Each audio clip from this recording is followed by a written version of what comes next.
Hindi pa napakikinabangan ng mga magsasaka ang irigasyon na ginawa sa bayan ng Bordeos, Quezon 10 taon na ang nakaraan. Bunsod nito, nanawagan na ang mga magsasaka sa mga otoridad na tugunan ang kanilang mga hinaing sa naturang proyekto upang magamit nila sa sakahan. Ito po yung palayang ko na matagal nang hindi nabubukid dahil nga po sa hindi dumadaloy ang tubig dito sa irrigation. Matagal na po na siguro po ay mga 6 na taon na halos ay walang nadaloy na tubig itong irrigation ito.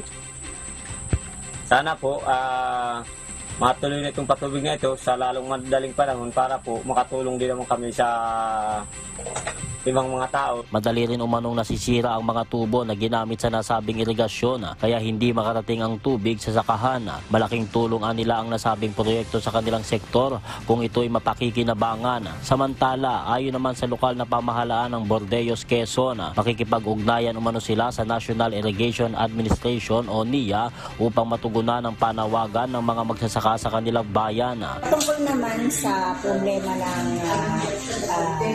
Anibawan Alayon Irrigators Association na ito ay hindi na maayos yung kanilang mga layutan sapagkat ito ay hindi konkreto.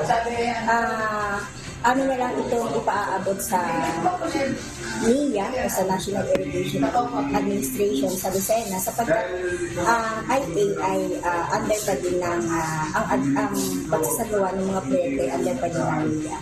So, mas maganda, hihinga namin ng request letter yung samahan na para maipaabot yung problema sa NIA. Sa ngayon, umaasa na lamang muna ang ilang magsasaka sa tubig ulan sa kanilang lugar para masuplayan ng mga pananim. Diyos ang aming sandigan, serbisyo publiko ang aming pinahahalagahan.